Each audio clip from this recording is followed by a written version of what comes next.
Bonjour, bien-aimés de l'Éternel, soyez bénis dans le nom de Jésus.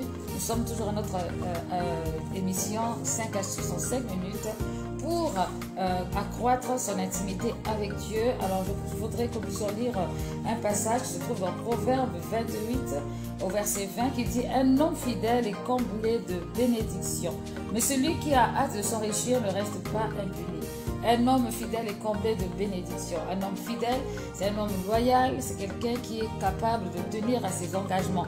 Alors Dieu aussi, pour être intime avec lui, nous avons besoin de lui rester fidèle, de lui rester loyal. La loyauté, c'est quelque chose de très très important qui est difficile à vivre aujourd'hui à cause de tout ce qu'il y a autour de nous, puisque beaucoup utilisent cette expression que la fin justifie les moyens. Et malheureusement, avec le Seigneur, ça ne fonctionne pas ainsi. La fin ne justifie pas les moyens. Alors, nous devons comprendre une seule chose, c'est que Dieu est un Dieu qui ne partage sa gloire avec personne.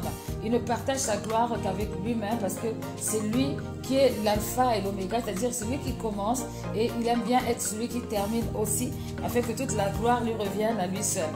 Alors, la première chose à faire pour rester loyal vis-à-vis de Dieu, c'est de refuser le compromis, de refuser de se compromettre par différentes méthodes qu'on peut nous donner en rapport avec nos ambitions.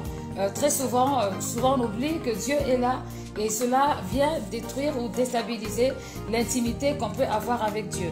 La deuxième chose, c'est d'apprendre à rechercher la justice de Dieu. La justice de Dieu n'est pas la justice des hommes. La manière de voir de Dieu n'est pas la manière de voir des hommes. La justice de Dieu se manifeste en Jésus-Christ. Elle se manifeste dans le fait que Jésus a donné sa vie afin que quiconque croit en lui ne périsse point mais qu'il ait la vie éternelle. Cette justice, en fait, ne révèle pas que nous sommes parfaits, mais elle vient pour nous acquitter de quelque chose qui aurait dû nous faire du tort.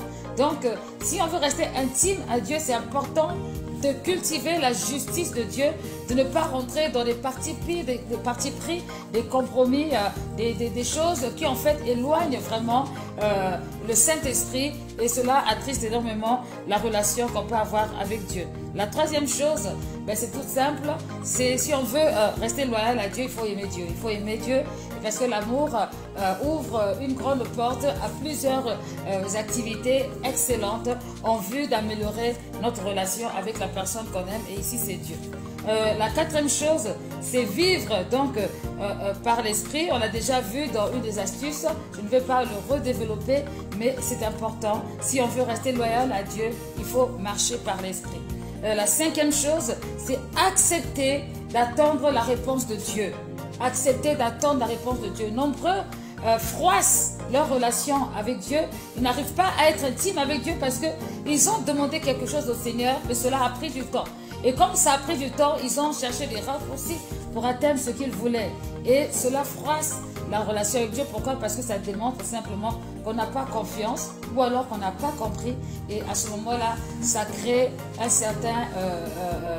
une certaine différence, quelque chose de pas agréable à vivre dans le domaine de l'intimité avec Dieu. Voilà, donc vraiment, je vous encourage tous à augmenter, à carburer, à accélérer dans la dimension de l'intimité avec Dieu parce que la Bible déclare que rien ne peut arriver sur la terre sans que Dieu montre à ses enfants, les prophètes, ce qui doit arriver. Mais pour voir, il faut être dans l'intimité avec lui et vraiment que le Seigneur nous garde tous loyaux à ses principes, loyaux à ses préceptes et qu'on puisse garder notre intimité avec lui dans tous les sens du terme pour tous ceux qui aspirent à cela. Soyez tous bénis dans le nom de Jésus. Amen.